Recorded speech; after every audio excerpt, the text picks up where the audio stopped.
Now, when you think of Norway, things that come to mind are the sun that never sets in the summer, unbelievable nature, the fact that it's one of the happiest countries in the world, even white bears that freely roam in the wild. I'm guessing they're happy too.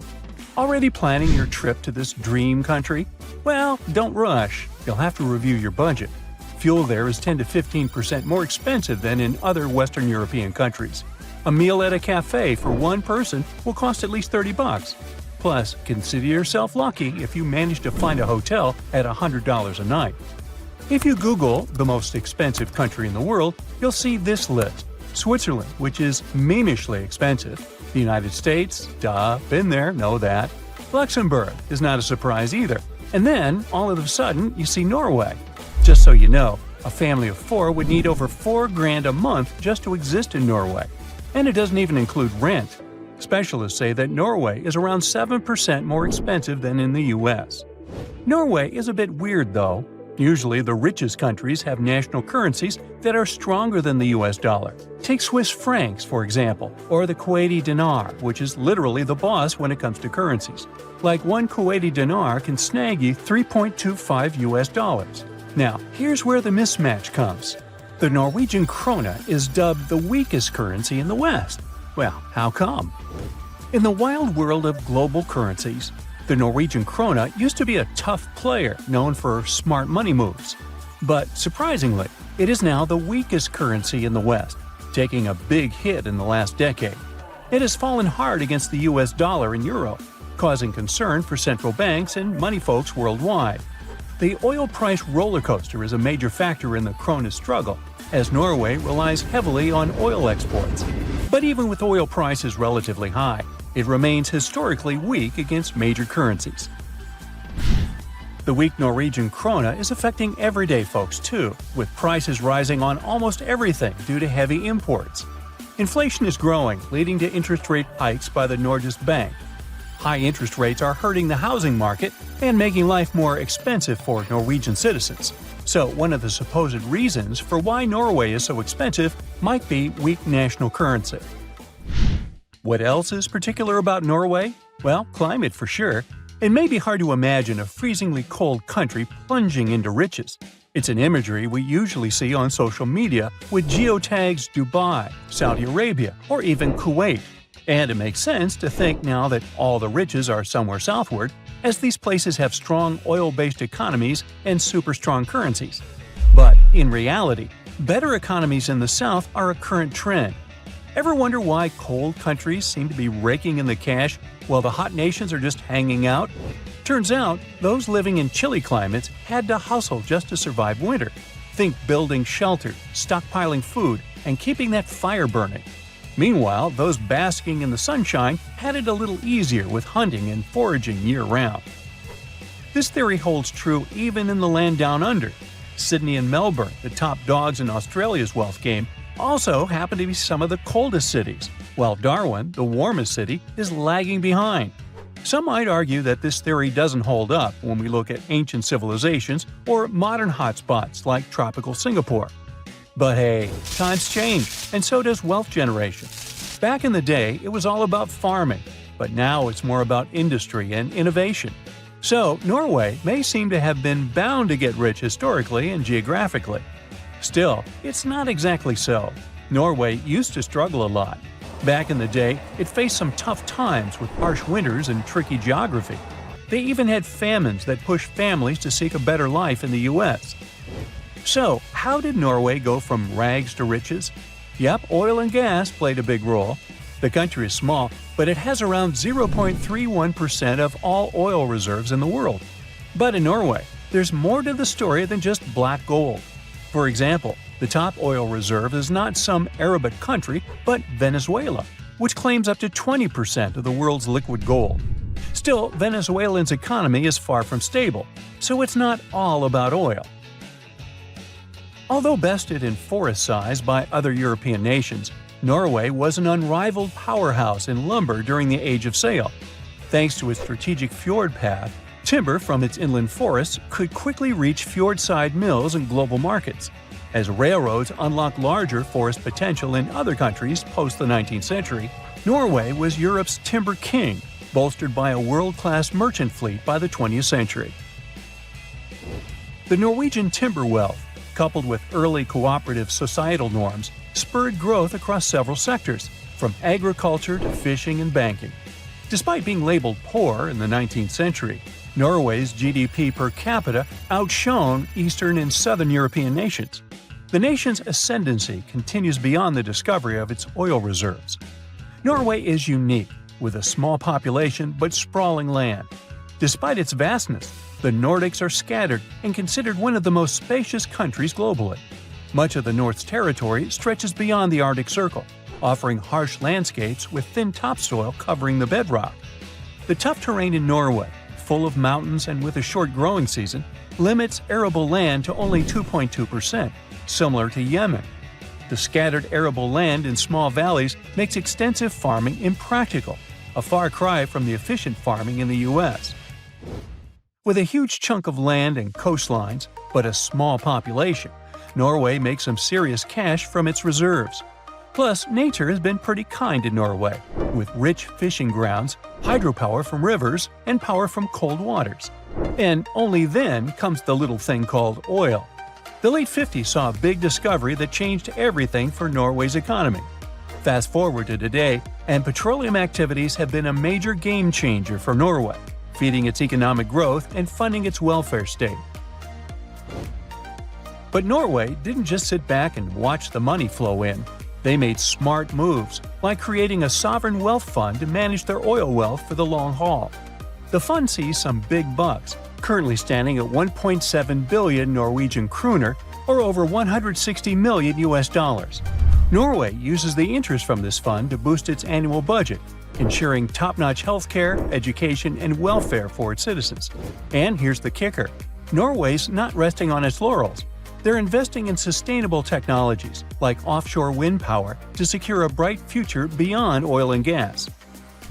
Now, Norway may be expensive, but it can't compete with the world's costliest place to live, Monaco. It's almost 4 times more expensive than the global average. So, if you're looking to rub elbows with the rich and famous, look no further than Monaco. With property prices soaring to an average of over $50,000 per square meter in 2022, it's no wonder why this tiny country is a magnet for the la-di-da. However, there's a place that's particularly expensive for tourists, and I'm not talking about tourist traps. Neither Oslo nor Monaco can beat the prices in, well, take a second to make your guess. Ready? Welcome to Ashgabat, Turkmenistan's capital. A gallon of milk costs a whopping $15 US, while a standard internet subscription plan will set you back $168 US a month. Calm down, you're not poor, it's just an economic glitch. The reason for these prices is simple. The Turkmen national currency exchange rate in relation to dollars is fixed and never changes. $1 equals 3.5 manats, and has been so since 2015. Local prices in the local currency grew to inflation, making it not proportionate to prices in dollars. The exchange rate never changes. So if you live there, such prices don't seem to be extraordinary. But if you come with dollars, you're in for a pricey trip. This area might just be the most important spot in America right now, as it is worth over $1 trillion. There's something incredibly valuable hidden right here at Thacker Pass, and it is going to shake things up, not just in Nevada, but in the U.S. economy and its global relations. The McDermott Caldera is a massive area, about 28 miles long by 22 miles wide, stretching across northern Nevada and southern Oregon. It's in Humboldt County, a quiet, rural place with just one main city that's going to change a lot in the next 5 to 10 years. That's because they found white gold there. We're talking about lithium. And to explain why this metal is so important, we need a scale. On one side, we place a chunk of lithium, and on the other, an apple. What do you think will happen? If both have the same volume, the scale is going to tip toward the apple. That's because lithium is super light.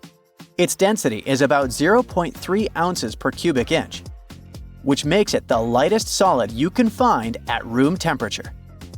Lithium is also extremely reactive. That means it combines with other elements very easily, and it can catch fire just as easily. Mix it with water, fire. Expose it to air? Yep, fire again. But when you combine its lightness with its high reactivity, you get a material that's perfect for batteries. Like the one powering your smartphone, laptop, or even your electric car. Nevada's been hiding this treasure for about 16 million years.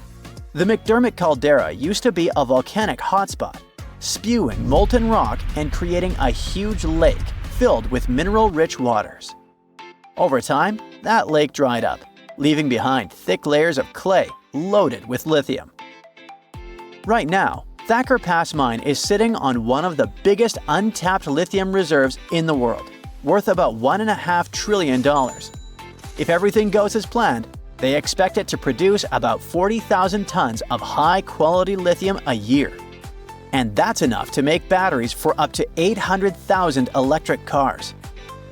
Like I mentioned earlier, this metal is the backbone of modern batteries.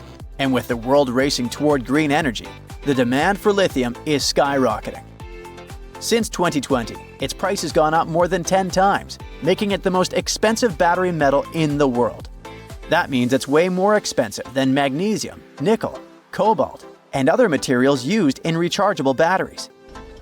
Right now, we're using about 1.16 million tons of lithium per year, and roughly 85% of it goes into making batteries, mostly for cars. Between 2030 and 2040, experts think we will need to double the money we're putting into production, from $94 billion to $188 billion. At the same time, investment in batteries will jump by over 200%, reaching $686 billion. Finally, by 2050, the demand for lithium is expected to be more than 10 times higher than what we're producing now. Sorry, I know that's a lot of numbers, but I just want to show how important Thacker Pass will be for the whole world. This mine is going to be key to keeping everything running. I mean, literally, since most of the future demand will be for things like cars, electric bikes, scooters, and renewable energy storage. Nevada could also be the epicenter of a global energy revolution, with the US aiming to cut pollution by 50% by 2030. A big part of that is replacing gas-powered vehicles with electric ones. And to make that happen, America is going to need a whole lot more lithium than it's producing right now. Nowadays, most of the metal used in the United States come from countries like Chile and Argentina. So if America wants to be a leader in this market, it really needs to invest more and more in projects like Thacker Pass. But there's another challenge. Finding lithium in a mine is one thing, but refining it is another story. Just like diamonds are carefully cut and shaped to bring out their sparkle and sold in rings and necklaces, something similar needs to be done with lithium. The raw material that comes from the mines has to be refined into a pure form that can actually be used in things like batteries. And China pretty much dominates this part of the market, and they're responsible for about 75% of global lithium-ion battery production. In other words, it doesn't matter if a country finds this powerful metal on its land, it will probably still need China to help refine it. So, the US is eager to strengthen its supply chain. In fact, they're so excited about this possibility that authorities have invested over $2 billion in loans into the Nevada project. Because of that, Thacker Pass could make the US a leader in lithium production worldwide.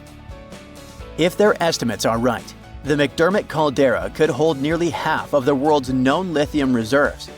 It would almost double the reserves found in Bolivia's salt flats, for example, which used to hold the record for the world's largest deposit. This discovery is about to change Humboldt County for good. Those quiet streets surrounded by nature will never feel the same again. The mine will need about 2,000 workers who will probably move there from other cities. Those workers will need houses, hospitals, schools for their kids, and all the necessary services. Do you see how it's like a ripple effect? For every person hired to work on the project during construction, 6 more people will get hired in the state to support them. Thacker Pass is also going to have a huge impact on the economy, not just in Nevada, but all across the country. People expect the mine to be active for 35 years, and each year, it's expected to generate over $2 billion. But here's the thing. In Thacker Pass, they'll be extracting lithium from clay, and this process has never been done on such a huge scale before. So it's kind of a hit or miss. But if it works, it could completely change the industry. Big question. Who's interested in all this? Well, we've got 3 big companies eyeing the lithium market in the US. First, there's ExxonMobil. The oil giant wants to start producing lithium by 2027, and they have plans to become the top supplier for electric vehicles by 2030. Then there's General Motors, the company behind big car brands like Chevrolet and Cadillac. They're so interested in this business that they agreed to pay $625 million for a 38% stake in Thacker Pass. And finally, Tesla. In 2023, they started building a factory in Texas to process lithium. It's all part of their plan to handle more of their supply chain themselves. Now that you know how important lithium is, you might be wondering, what if we run out? Well, that could happen, since it comes from mining and, just like gold, is a finite resource. But that doesn't mean we'd have to give up smartphones or electric cars. If we ever run out of this metal, we'd probably find new ways to produce batteries. In fact, some experts think thermal batteries could be the next big thing.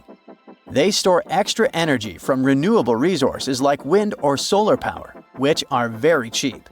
So they represent a new way of storing energy at a small fraction of the cost. Nowadays, they're primarily used for powering the production of steel, cement, and chemicals. Thermal batteries are also being used to heat and cool large buildings. However, more and more projects are focusing on bringing this technology into private spaces, like houses and apartments. Experts are optimistic that initiatives like these could make thermal batteries as well known as electric batteries, and they might soon become a regular part of our daily lives. That's it for today. So hey, if you pacified your curiosity, then give the video a like and share it with your friends. Or if you want more, just click on these videos and stay on the bright side.